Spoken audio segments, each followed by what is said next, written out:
Time for the main event. It's the Shoe Shine.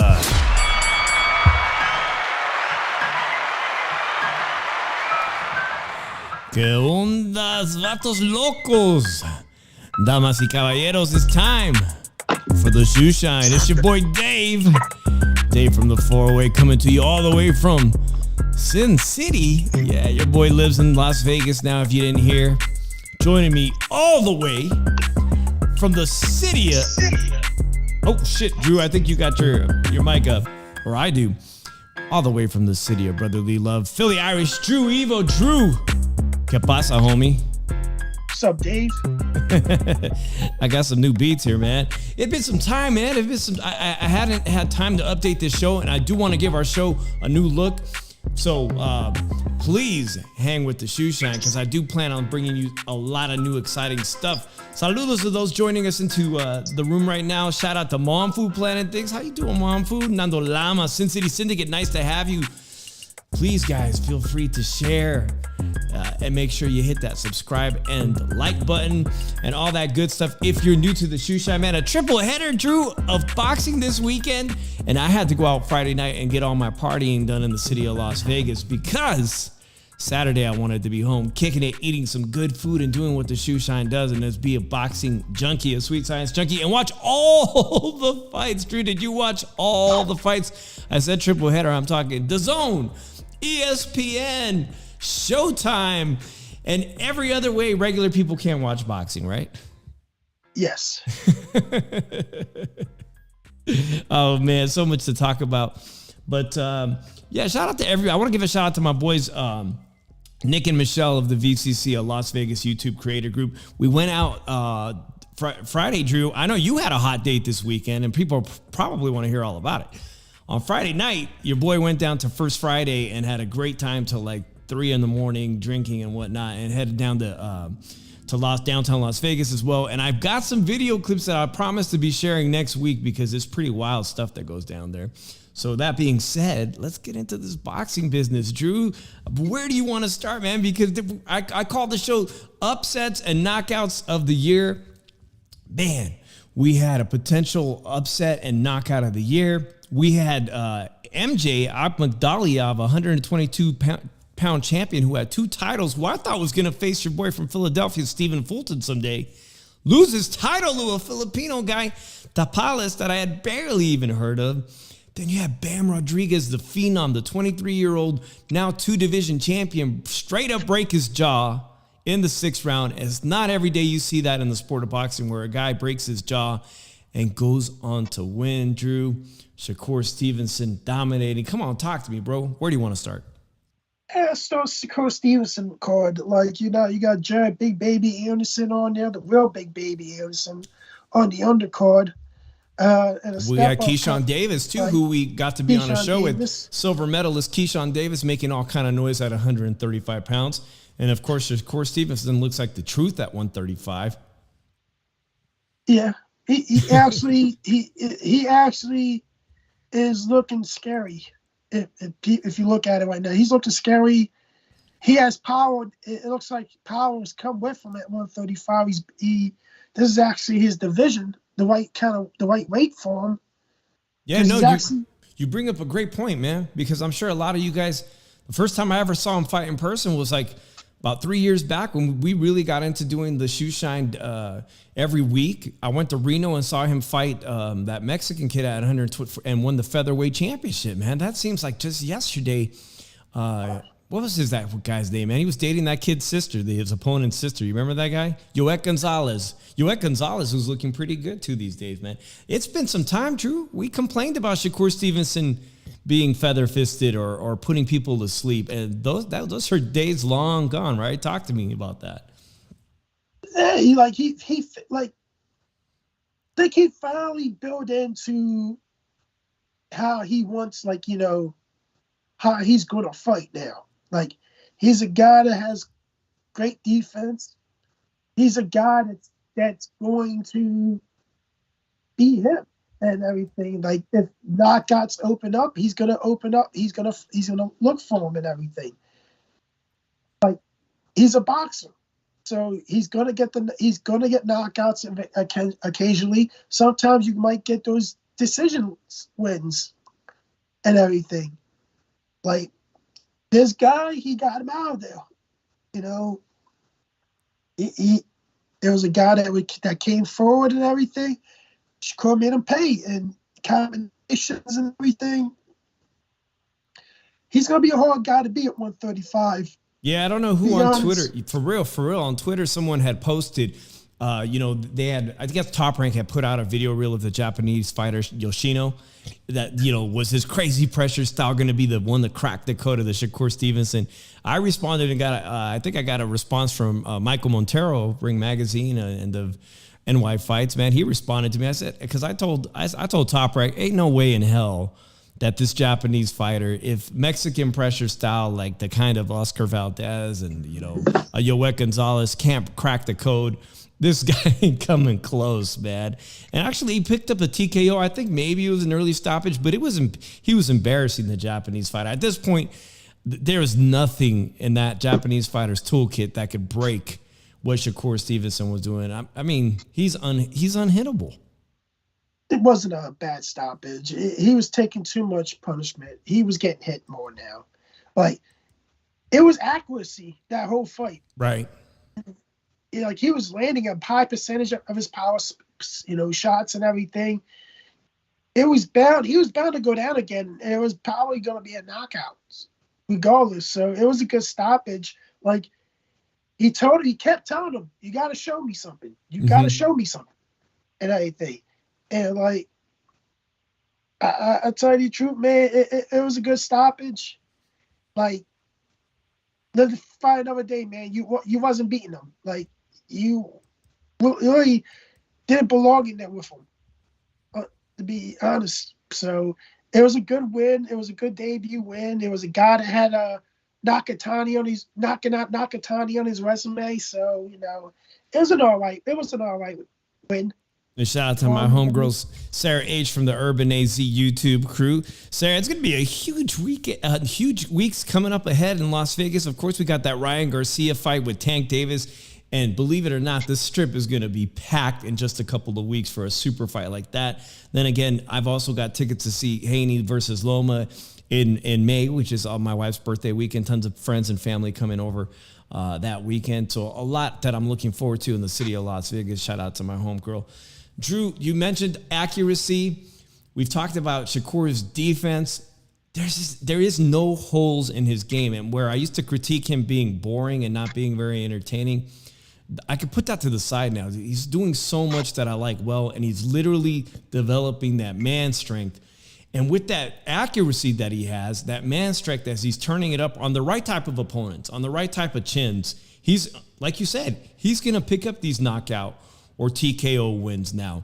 And what I noticed about Shakur now, guys, tell me if I'm wrong now, but when he puts together his punches, he's varying the amount of power he's putting on his shots, sometimes just to break the guy's guard, right? He's either doing it to the body or he's doing 3 to break through the guard. And then he does like some step moves, Drew, where he hits you with those hooks to the head. He kept landing those hooks to the ear of that Japanese fighter.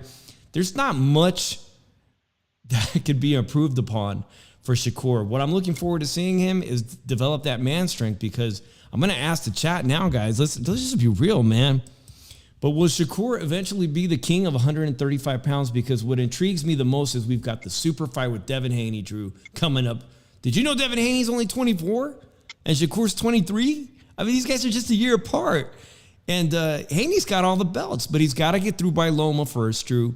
And if you wanted to know, Loma right now is a negative 250. So you got to bet. You can bet $100 right now on Loma. You can win $250 coming up in May. Drew Haney, it says, supposedly Haney told some reporters that all this talk about him moving up to 140, that he's interested in a super fight, American Showdown with Shakur Stevenson, if he gets past Loma. Something you want to see? Yes, but I look at it like this. I did some film study today on Haney and Loma. Did like an hour of film study on past fights and everything, and like a lot of there's stuff that people don't mention and everything, and it's crazy. Like people are saying, you know, like Haney's is too big for Loma, but people don't bring up the fact that it's the smaller guys that have success getting inside Haney and having success landing punches on Haney in the inside. So like that height differential thing is like really playing more of a part in Loma's favor because he's a smaller fighter. He can get in. If Jojo Diaz and Yoriokas Kimboa can get inside and has success inside with Devin Haney, Loma should have a lot more success. Oh, definitely. With his football team. Oh, so definitely. This fight, if people did their film study, did their research and everything, this is heading more of a 50-50 fight at Loma's age now than would have been a couple of years ago in favor of Loma a couple of years ago. But this is more of a 50-50 fight now. Well, they got some time to market it as a 50-50 fight, Drew, and always selling it to the public as a 50-50 fight, in my opinion, favors both fighters as far as getting that purse and making sure those tickets sell, Drew. Although the Vegas odds makers aren't pointing in that direction that it's a 50-50 fight. What do they know that we don't? They're figuring that Haney's going to hold and jab the whole fight. He's not. Here's the thing. If we look at the last couple of little guys he fought, he has not been able to hold them much. And he's been having to let them inside and have success. Jojo Diaz done it. Yoriokas Gamboa done it. He couldn't stop Gamboa. He won every round, but it was a boring fight. It was a horrible fight. Right. And Gamboa still has success against him when he got on the inside.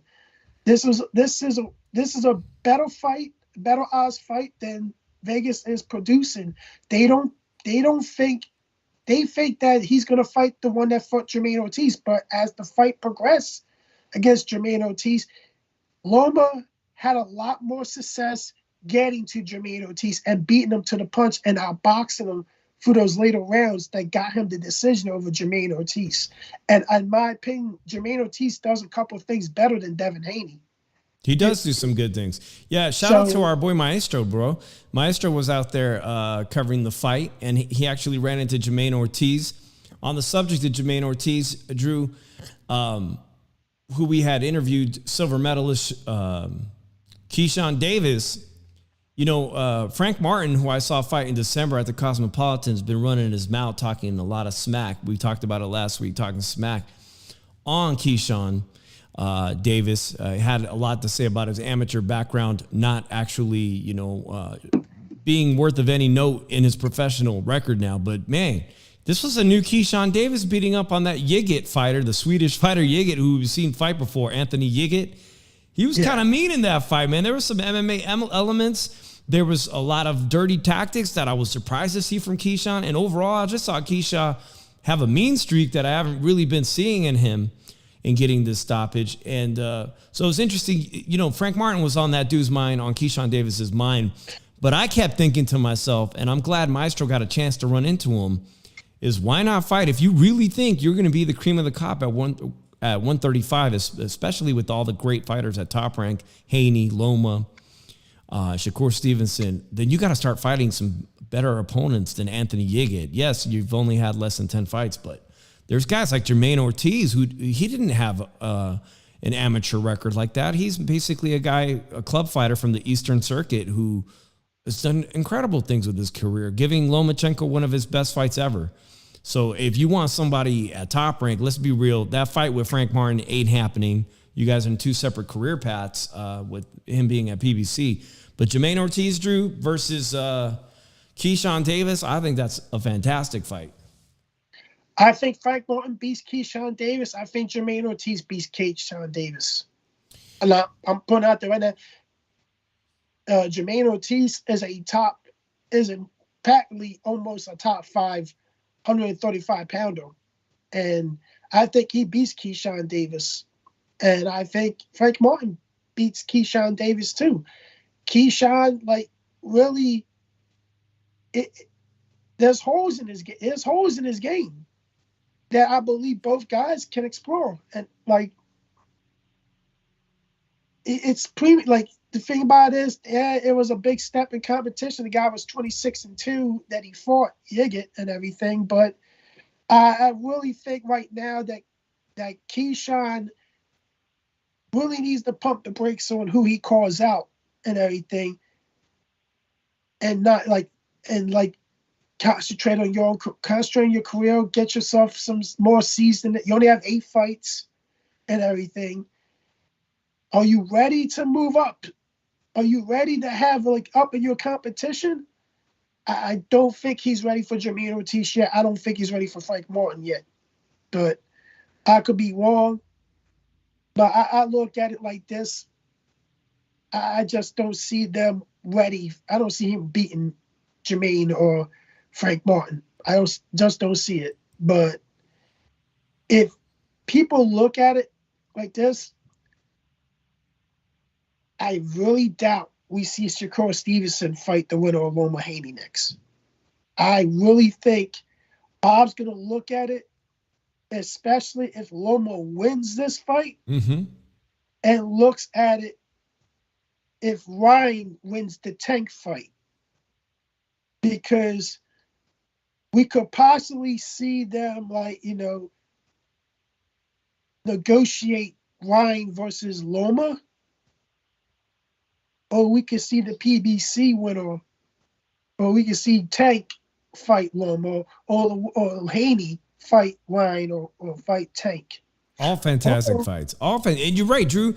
Let's bring that up, man. There's that next month, this super fight between two, one paper champion and one never was champion. But these are considered superstars in the sport of boxing, and everybody's looking to see if this is going to be the biggest pay-per-view of 2023, and Ryan Garcia versus Tank.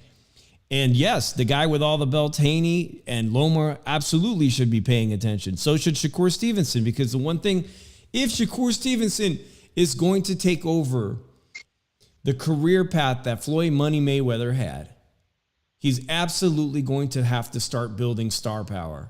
And that, people constantly compare Shakur to Floyd Mayweather at this weight division, at this time in his youth, in his career. But one intangible thing that Floyd always had was charisma, Drew. The guy, he had the charisma that broke over into the WWE. We just talked about boxing and wrestling last week, man, but Floyd was all up in the WWE and can carry that. Can Shakur carry that kind of personality to make himself a household name? He better have his eyes on that Ryan versus Tank, because somehow Ryan and Tank can figure that shit out with social media, with followers. I look at it like I think Shakur is going to be one of the most avoided fighters. Like, I out of all of them, I think the only one that will have the balls to fight him is Loma. Like, even though Devin Haney, they're saying that, Haney's not going to move up. He's moving up. He is. Or he's going at Tank, the winner of Tank, Ryan. He don't want that smoke with Shakur Stevenson, because I tell you the truth right now, that's not a good, it's like people say, it's not going to be a good fight and everything. I think Shakur embarrasses Haney. I really do. If you want to compare that fight with anything, you will compare that with Floyd versus Zab Judah. Wow, that could be a good comparison, Drew. And one guy had a totally different career path, man. Devin Haney, shout out to him, born in San Francisco, raised in Oakland, California. You know what I'm saying? He's a true Bay Area, son of the Bay Area. At 16 years old, his dad, Bill says, we're going to Mexico to turn pro, man, to fight in Tijuana bars, to fight the Tijuana boxing circuit at 16. Meanwhile, Shakur, he's got that Olympic pedigree going on, Junior Olympics, Olympic team member. Silver medalist. This is the guy that Floyd Mayweather went to Brazil to 2016 Olympics to say, man, I'll give you a signing bonus. Just sign with TMT. I want you on board that bad. And Devin Haney at 16, while everyone else is thinking about going to prom, he's fighting in TJ. And he's the undisputed, has all the titles at 135, undisputed champion right now of the world. I hope Devin Haney doesn't duck him. But again, his body, everybody knows his body and his frame is filling out. And there's a very short window of time for him to be able to continue to make 135. It just happens to be that way. Devin Haney says he could do it. So, I hope he doesn't skirt it. But Drew, I do see an out for Devin Haney. And that's if one of these titles at 140 become available to him, he can potentially avoid a Shakur Stevenson showdown by relinquishing the titles, or even maybe hanging on to him like other fighters recently we've seen do, and going up to 140, because from what I'm hearing, man, Regis Prograis is all but about to sign something with Top Rank. And I'm loving that idea. Regis Prograis today had, what's his name? Bob Arum had some great words to say about Regis, that Regis wants to come and talk to him about signing. He thinks he's a hell of a fighter. And that would bring that 140-pound title to Top Rank. And another thing is, Jose Ramirez and Tio won't be able to duck him. Yeah, shit, man. Oh, man, they're really selling that fight. Teofimo versus Josh Taylor, another potential fight that could bring a 140-pound title back to Top Rank. Is that fight coming up at Madison Square Garden between Teofimo and Josh Taylor, man? I thought they did a really good job of selling that on Saturday, too, by the way. I look at it like this. Here's the thing. We're gonna and this is I'm hearing. I know shit's gonna be coming on after this Loma fight happens, and whoever wins, I have a feel the first name is going to come up is Shakur Stevenson, because it's an in-house. But if it's Haney, his contract's up. If it's Loma, they're gonna be crying. People are gonna be crying rematch. He was rate drained, and everything. If people are just looking at excuses already, and saying that hey, he's rate drained, that's what's gonna happen. How can Loma pull this off? And that, but with Shakur Stevenson, man. He's the wild card in this division now. He's turned into that wild card. That he's good. He just won an eliminator, because that was a WBC eliminator.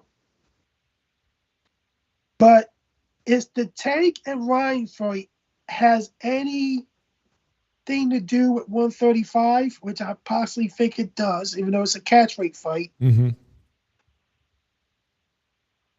It's the WBA is going to, even though that belt's not on the line, eventually they're going to have to make Tank fight, be the mandatory, and mandate him to fight for the undisputed championship, or you be stripped of your Reggie belt. Because they're trying to get rid of those belts, those Reggie belts. They need to get rid of them. Too many people who want to follow the sport of boxing don't understand it because they got too many belts. You know what I'm saying? Yeah. I mean, and the thing about it is, you already mandated Daniel Dubois and Alexander Usyk, because he's the regular champion. Daniel Dubois, you get rid of that belt. Now Tank had this belt for a couple of years now. You need to have him. He should have got mandated to fight the world champion and everything. But, corruption, you could say corruption, bullshit like that. If Tank's not going to fight for that main belt, you need to strip him of that Reggie belt and get rid of that belt. That's point simple, but here's the main question. And I said this the whole time. When this fight is over, who are they going to fight next? Are they going to bring people back up from a weight class down to fight them? Or are they actually going to fight someone that's actually in the top 5 of their division? And I seriously doubt that's top 5 in the division. Well, they're going to go bring somebody up from a lower weight class and fight them and make their money, because I do not see them beating any of these other guys. I don't.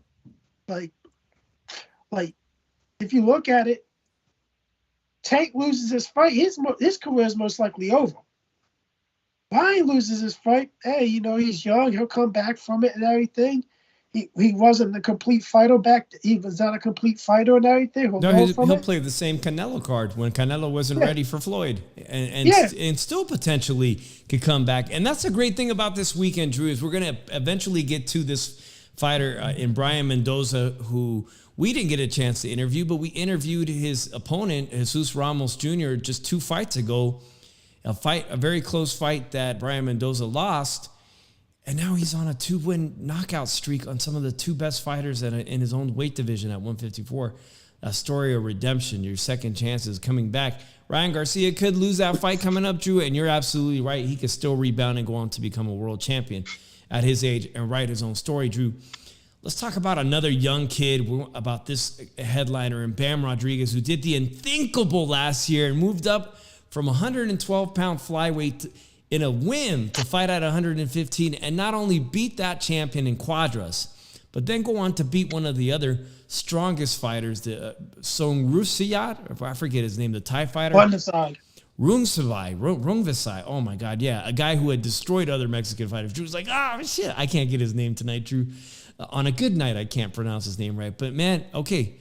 Jesse Bam Rodriguez left the 115 division for his older brother, Franco, to take over that division because they both were competing at 115. He didn't want to do that, so he moves down to 112. And on Saturday night on DAZN in San Antonio, Texas, he headlined the card to become a potential 2-time world champion, Drew. And I'm going to ask you guys eventually, did Bam Rodriguez take a step back in that fight? Because he's getting a lot of kudos and applause, but what about that opponent, Christian Gonzalez from Mexico, man?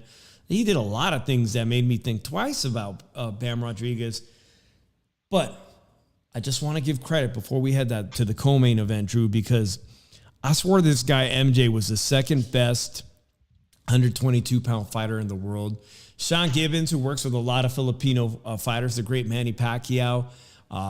We just had his 126-pound champion, that Filipino guy, lose his belt recently, and Philippines has lost a world champion and gained a brand new champion in Tapales, who I think has 3 career losses, Drew. This wasn't supposed to happen. And he fought a perfect fight, and he came up with that victory, making him now, a unified 122-pound champion. And really the only guy I think that see fit this fight is your boy Stephen Fulton now, who's preparing for the Inoue fight, man. Your thoughts on this Filipino guy of maybe eventually fighting either Inoue or Stephen Fulton? I actually had a 7-5 for him. For Tapales or the MJ? Yeah. No, I had Tapales. Okay. I had a 7-5 him. Yeah. Like, it could happen, but, a lot of things have to fall before that happens, you know. I believe the fight, the Inoue fight, as much as I wanted to see it, I think it's not, it's been rescheduled or postponed for a later time. For July. For July now in Japan, right? So it's a super fight waiting to happen. But most definitely, man, the winner of that fight between Inoue and Stephen Fulton have this new guy now, because I swore that to become undisputed, they would have to go through MJ. Now to become undisputed, they'll have to go through Tapales. And one of the things about Sean Gibbons is that a lot of his fighters are like free agent promotional fighters. So although we saw him fight as the opponent on DAZN, he can go over to PBC. He's got a relationship with PBC and eventually have an undisputed showdown on 122. Just Stephen Fulton beat Inoue. That's a big, I look at it like this. The first things first, you're likely going to have a rematch with MJ. There's likely going to be a rematch in it. So he might be tied up to a rematch with that. But, but the Inoue Fulton fight, probably fight the winner of that rematch. So, make it undisputed next year. It was the upset of the weekend, man. Upset of the weekend for sure. Here, I got a picture of this guy, Christian Gonzalez, at 112, who seemingly came out of nowhere, a fighter that I hadn't seen no tape on, Drew. And I liked his foot movement. I liked how he was getting away from the majority of Bam's hard shots. A lot of praise has been given to Bam on what rounds he did very well, but who's gone 12 rounds and given Bam Rodriguez? First of all, history of broken jaws. Josecito Lopez versus Victor Ortiz, man. We know in that fight years back, Josecito Lopez rose to stardom overnight by breaking Victor Ortiz's jaw. Victor Ortiz, who had fought Floyd Mayweather, was on that immense star path with Oscar De La Hoya as his next golden child, right? Yeah. That dude folded. He came back to the corner when he knew his jaw was broken, and we can all remember him walking out with blood coming out of his mouth, saying no more. I'm done. So Bam Rodriguez breaks his jaw in the 6th round. What could you say about that? About what his character? It's courageous that he done it. Gotta give him props for it, but I'll be honest with you, last couple of fights he looked like shit. Like off for Abraham. You're lucky some Dale Media's not. Are you lucky? A shout out to Ginger Del Rio and Mad Dog H who just joined us, man. You're lucky some Dale Media's not in here right now. Last couple of fights he looks like shit. Hey, look at my face. It's not the same. Like I give a flying fuck. It's not the same Bam Rodriguez that took the Thai fighter. I'm not going to say his name and ruin his. Can you say his name for me? Look at it like this. It's courageous and it's like balls to fight with a broken jaw. Arthur Abraham fucking done it and won his fight with Edison Miranda. But it's still like, it's not like his hands were fucking broke. What did I forget today? I was arguing with my wife because I can't remember. Did Paulie Malignaggi break his jaw in the Cotto fight, or did he break his orbital bone? Probably broke his orbital bone. Probably one or two. But the thing about it is, man, in the last couple of fights, he looked like shit. And I'm gonna talk to my fucking opinion. Some people agree with me, some people don't. But I don't give a fuck. Doesn't make me a hater. It makes me look at the fights and I was like, hey, last couple of fights, he looked like shit. But against a relatively unknown fighter, I thought this guy did incredibly well to hang in there with him. Not only that, but give him some trouble. And I think this guy at 112, Christian Gonzalez, if that's his name, he's going to be trouble for anybody. If he gave that much trouble and broke Bam's jaw, the guy can crack. Now Bam Rodriguez is in the position as a champion at 112 and also at 115. But he wants this fight with Sonny Edwards, Drew. I think he demolishes Sonny Edwards, even on a bad day. But getting Sonny Edwards to agree, it seems like it's going to be hard. But Eddie Hearn says, nope, it's all about timing. You got to recover, obviously, because that jaw. How long does it take for a broken jaw to heal? I don't know, but I'll tell you this right now. I think Sonny Edwards beats him. I'm picking Sonny Edwards to beat him. We got a long way from that fight. As we said, Bam Rodriguez now the champion of 112. In doing so, broke his jaw. And I think that's a minimum 6 to 9 months, maybe even potentially on a bad healing. Could be up to a year to heal from that. Oh, man. So Nando Lama says, Gonzalez is a young dude with the time and talent to improve. I definitely liked what I saw, and I also liked his height for that 112. I think he'll be a really interesting fighter to see and be brought back onto DAZN or anybody's cards if he's a promotional free agent at 112 or 115 with that frame. But Bam Rodriguez, the DAZN crowd, Drew, Akim Barak, I believe, they said they think he's going to be the champion at 118 in no time. Give it a couple of years, he'll be champ at 112, 115, and 118. And they just reiterated that Bam Rodriguez hopes to fight Inoue, the monster, someday. Good luck with that, kid. You ain't beating that motherfucker. True. Oh, that man. That dude's going to destroy him. Oh, man. All right, guys, that was the DAZN card. I wish Bam Rodriguez a speedy recovery. That's an awful injury in the sport of boxing to sustain, but, credit to the guy for having incredible guts and sticking in there and still doing as remarkably well as he did in closing out his performance. Nando says, hey, Bam Rodriguez was a little rusty. Don't get crazy now, Drew. If this was Loba, you'd be making excuses, all kinds of excuses. Just like you'd be making excuses with Ryan Garcia, Nando. Oh, shit. Nando, if you want to call, man, you know you're our favorite caller, right? The phone line is open. Emails with Ryan Garcia, bro. All right, man. So this weekend, like I said, it was a triple header, guys. I do need to get off in just a little bit, man. But Drew, let's talk about this incredible performance at the Stomping Grounds. They call it the Punch Bowl. They call it the Stub Hub, Carson, California, one of the best places to see fights. And the venue delivered another classic performance in the sport of boxing. An underdog pulls off the unthinkable, Drew. Now, when I talk about Shakur and people say, oh, who won the weekend? Who was the best fighter? Who did the best? It's Brian Mendoza. He does the unthinkable. Timbo! Oh, shit, you can say that again, Drew. What'd you say? Timbo! The lumberjack how Brian Mendoza. Hey, so Ismael Salas, Drew, I just realized about a week ago, actually, not even a week or two ago. I've only been in Vegas for less than a month, but Ismael Salas has an incredible gym just like 9 miles from my house. Easy drive down there, and your boy Dave can go on any given day and potentially see Robeisy Ramirez. Oh my God, who just won the title, at Top Rank 126-pound title 2 weeks ago. On Friday, Ismael Salas, the trainer, was up here, not up here, but in California at Cache Creek. A lot of our friends, including Luki Boxing, was there covering the show sports on Friday night. Drew, his fighter, Argentinian fighter, upset Bernard Bunch, I think that's his name.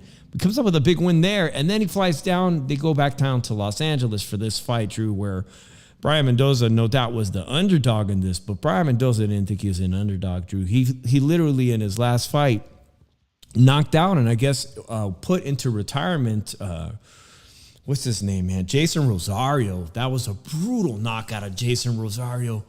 And in this fight, he does the unthinkable, like you said. Timber, dude, he was starting to get worked on the inside because you guys know Fundora, even though he has the longest reach of 154-pound fighters, he loves to fight on the inside, Drew. I think we were texting while that was going on, man. But I think he started to puff up the face. He was getting the better of the inside game. I should have placed a bet on this fight because I actually thought Brian Mendoza would put an upset here. I actually thought it because I like my point last week. Fundora is a guy that fights, is a tall fighter that fights small. He's going to get clipped. And Brian Mendoza, he's got that can fight on the inside and everything. I absolutely thought if anybody was going to be able to get him, it was going to be Brian Mendoza. And he did. Well, listen, Brian Mendoza, I had been reading up until that week, the couple of things that he did that were very intelligent, as well as having one of the better Cuban coaches in all of the United States in Ismael Salas. Drew, he brought in Mikhail Fox. Mikhail Fox, known as the professor, who has done remarkably well at PBC, coming in as a kind of like a late replacement fighter at times. Mikhail Fox from the East Coast is like 6'4", a fantastic fighter at 147 pounds. I think he's 6'4". He brought him in as his primary sparring partner for one thing. That was a brilliant move to bring somebody in that tall and skinny into your camp to be your main sparring partner. And the second thing he did was hire one of the best, and I don't know the guy's name, but one of the better sports strength and conditioning coaches out there in the U.S. Two things that he did that obviously worked to his benefit. Erickson Lubin, he had the blueprint on how to drop Fundora, but he wasn't able to complete that job, man. Erickson Lubin's face got jacked up, and for a minute I thought, oh no, here we go. Brian Mendoza was doing really well in the early rounds, working his game plan, and then he went and fought. He went and fought the game plan of Fundora, and he did it. He still did it, man. I got a clip of that, I think, here, man. But here's the thing. And like people would say, "Oh, I gave Fundora every round before he got stopped." Like no, I had Brian Mendoza winning 2 rounds before the stop. I had it exactly too. But I look at it like this: Brian Mendoza's game plan was to keep moving around the ring, because if you keep moving around the ring and punching, you're going to disrupt Fundora's rhythm. That's the thing. Fundora likes to stay really in a spot and go like inside like a phone booth fight with you because he fights small. But if you were to keep him going, keep him going around the ring with you and punch and everything, make him punch with you and everything, and he has to stop and punch, you're taking him off his rhythm. And that's what Mendoza was doing the whole time. And then when he said, hey, I can go inside him and everything, he started getting beat up a little bit, Mendoza.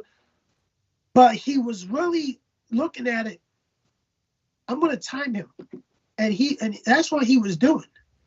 He may be taking a beating, but he was also looking for an opening and a timing because he threw that punch, like the one hit, that one right hand, Fundora kept on throwing. He's always open to get hit. Brian Mendoza just went and said, hey, I'm gonna go for broke, and when he throws that right hand, I'm gonna put all my might in my hand and nail him right in the face, and if it hurts him, and hopefully it does something. Well, here it is, man. Here it is. If you guys didn't see this Once he's knockout, inside, he doesn't let go of his hands. Now he's trying to lock.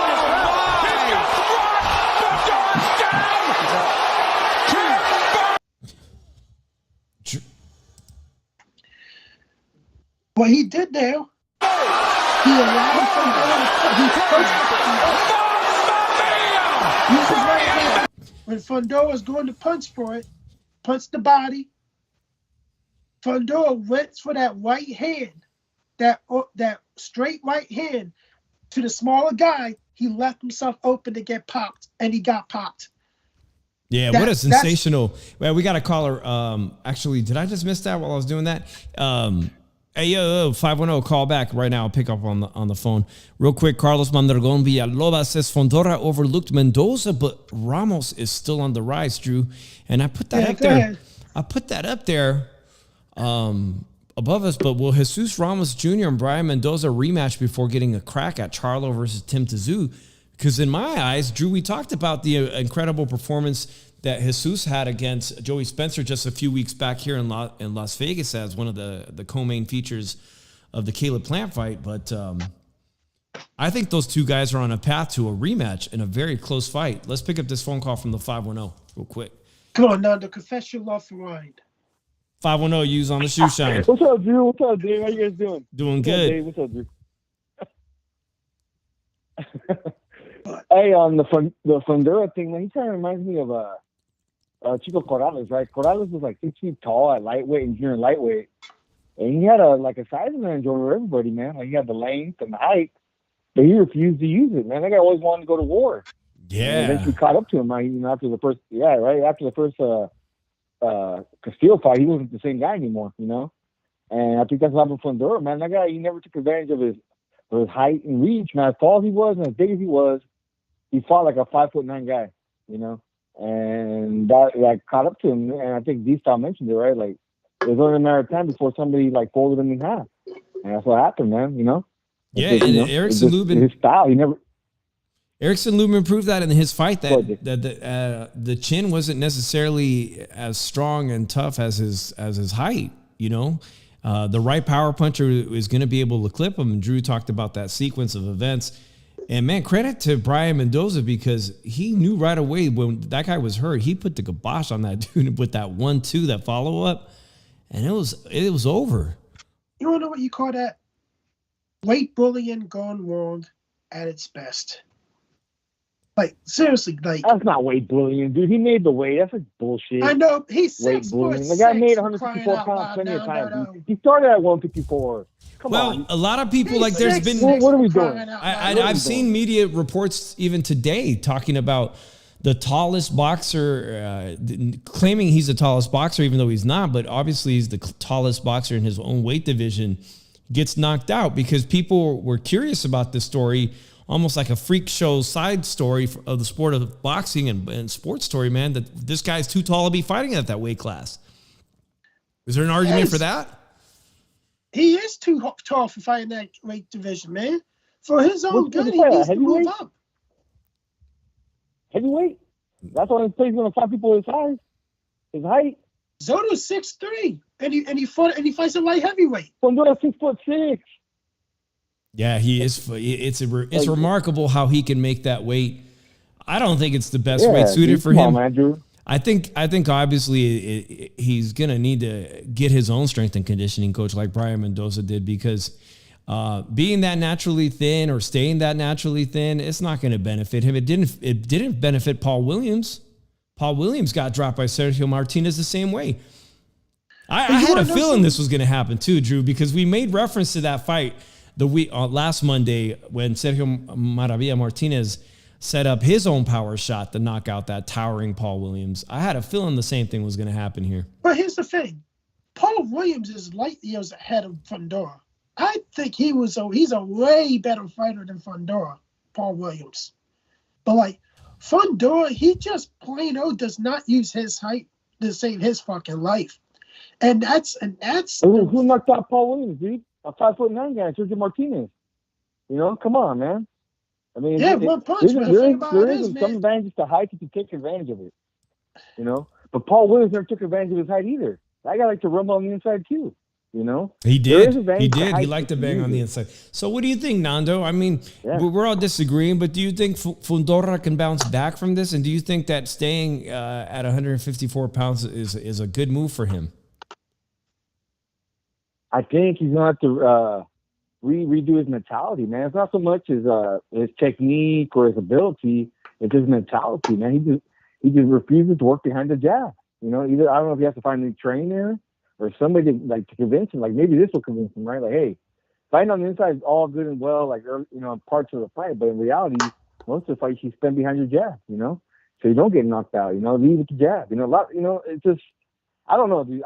I agree with Drew. He does need to move up in weight because kind of similar to what's going on with Haney. I think boiling down the weight could be a negative. That could affect people's chin, man. Like if you remember, yes, it does. Oscar De La Hoya versus Manny, man. Remember Oscar De La Hoya against Manny? He boiled himself down to 145, and he looked like a ghost. You know, and you seen Haney, he looks like a ghost whenever he comes in off of the weigh-in. Oh yeah, and Haney's it gets back to what I was talking about. Yeah. I'm sorry, but Haney looks emaciated as crazy making 135. The way he looks gaunt, straight up gaunt. So, but you know what? Yeah. He was somewhat fighting tall in the beginning of that fight, Fundora, and then he went back to his old ways of fighting small. Yep. And that's what done him in.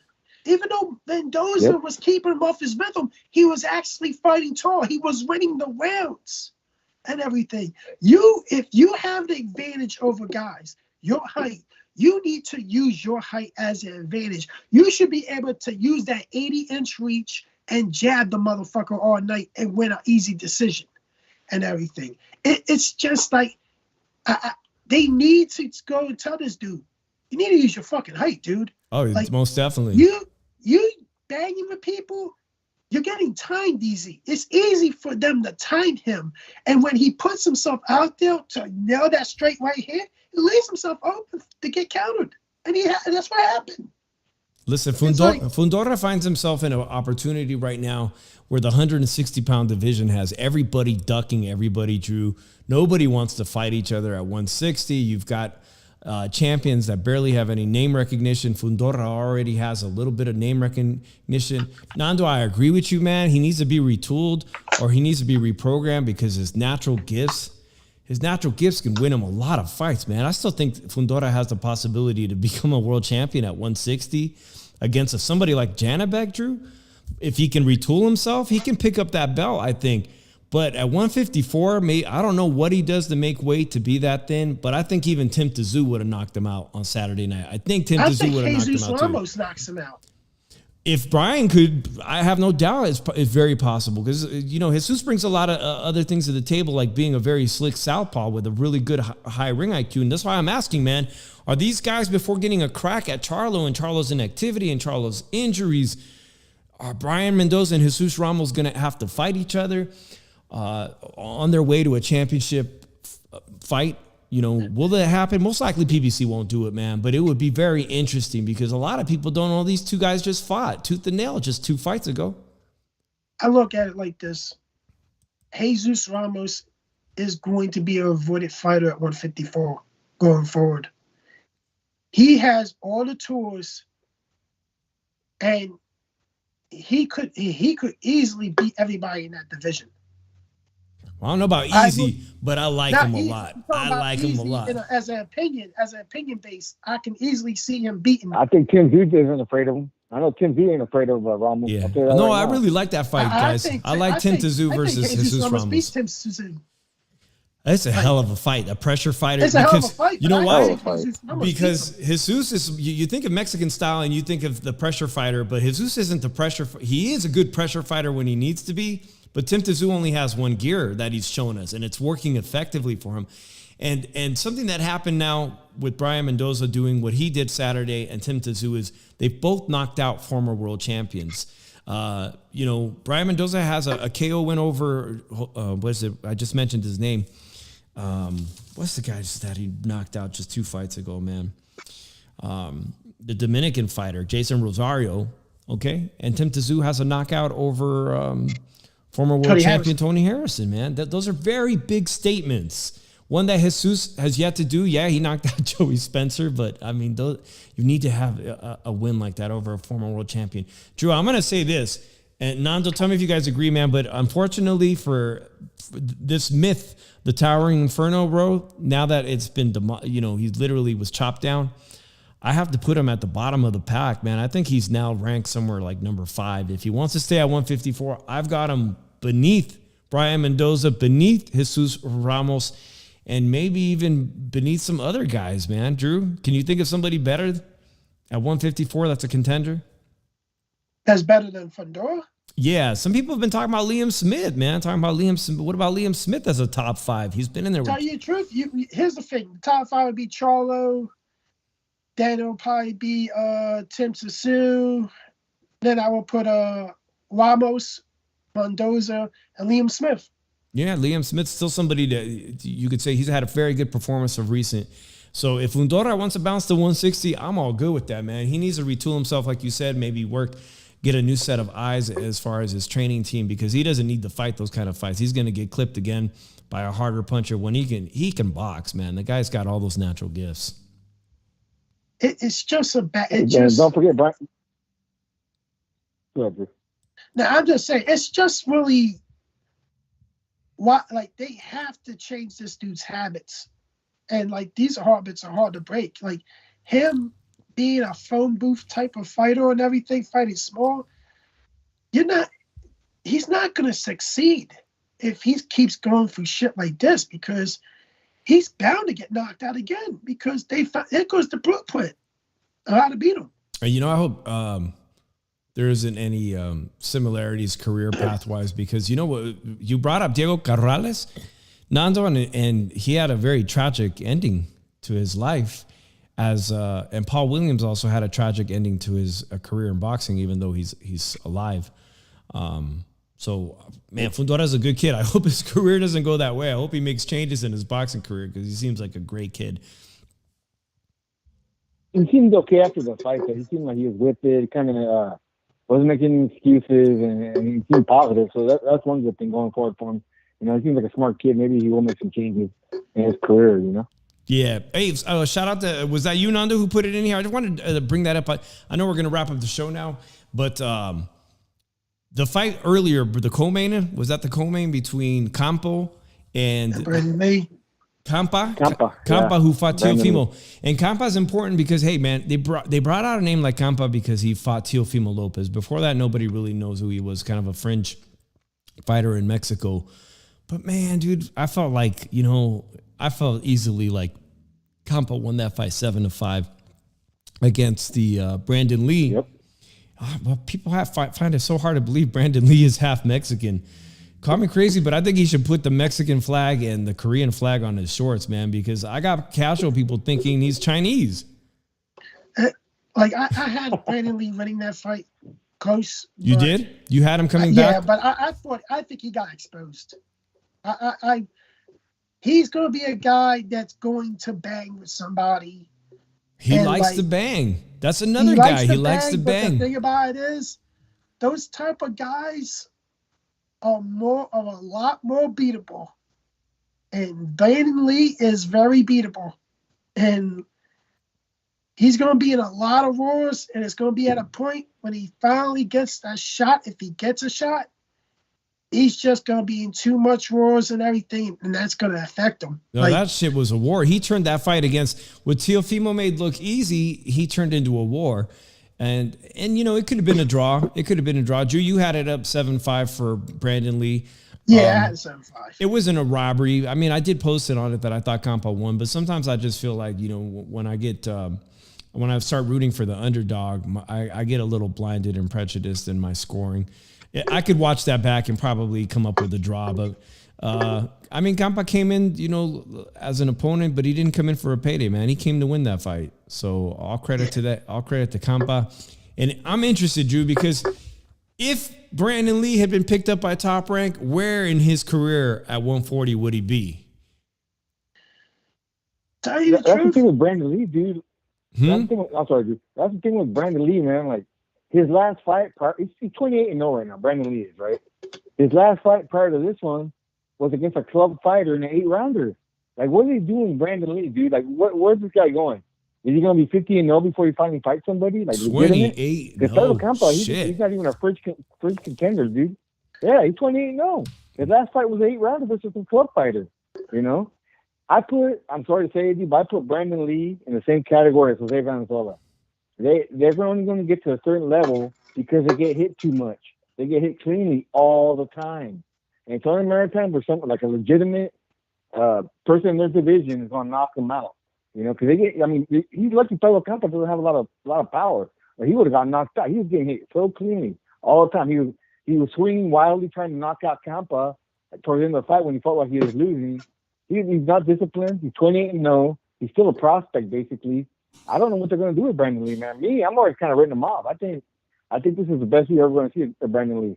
Somebody's going to knock him out sooner or later, probably sooner than later, you know? But hey, I'll let you guys. Yeah. Appreciate you, Nando. Appreciate you. Yeah, guys. All right, homie. All right, bye. Yeah, appreciate you, man. Appreciate everybody who's in here. Carlos Mondragon, thank you. I always like a difference of opinions in here. I appreciate if you want to call. Everyone who came out to support the Shoe Shine today. You know, every Monday night we get it and we recap. Drew, just a couple of weeks left for this fight between, like we were just talking about, Tank Davis versus Ryan Garcia, Drew. And I intentionally did something I didn't tell you, Drew. I didn't bother to make the deadline for press passes for that. Because you know what? I already know that shit is, if you wait till the last minute to get credentialed, I knew I wasn't going to get it, man. So I'm going to save my energy for the Loma Haney fight. And also that month, an easy fight to pick up our press credentials will be for the Raleigh Romero title fight at Cosmopolitan PBC, a much, much smaller card. Everyone and their mom is going to be descending in Las Vegas in just 2 weeks to cover the Tank fight versus... Hank. Who's Hank? Tank versus Ryan Garcia. Yeah, it's just a shame with Brandon Lee. There's not really a lot of good 140 pounders on PBC side he can match him up with now. So Nando got off the air, but listen, I said I was going to get off the computer, stop playing with my internet friends at 8:45. Drew, big fight this weekend, man. Big fight. Joe Joyce versus Zhang Zalil. And I talked about Ismael Salas, man, because Joe Joyce trains at the same gym as Brian Mendoza. Drew, is this going to be a war? Because Zalil can bang, man. He's a solid heavyweight. These are two big guys, solid fighters. It's going to be a good fight as long as it lasts. Okay. Because, I really think that you do got the Big Bang versus the Juggernaut. And they both old, too, for heavyweights. Yeah, they're both old. But they don't have that much mileage on them. I look at it like this. I'm really picking Joyce by knockout. I hear you. Joyce by knockout. I got it, too, man. I'm picking Joyce by knockout here. I really think this is going to go to a 9th round knockout for Joyce. And Joyce is going to, claim himself and take his claim as the 3rd best heavyweight in the division. Yeah, set himself up for a good position to be either a mandatory for Usyk or Tyson Fury. I 100% agree with you, Drew. I got it. Joyce by late stoppage, but it's going to be a fantastic banger while it lasts. So don't miss out on that fight. Watch that one however you can. We'll be here next Monday to talk about that fight, Drew, and everything coming up in the sport of boxing. We'll cover Teofimo versus Josh Taylor coming up. and all these great fights, man. I appreciate everyone here. Drew, it was great. I'll see you next week, man. Peace out, everybody.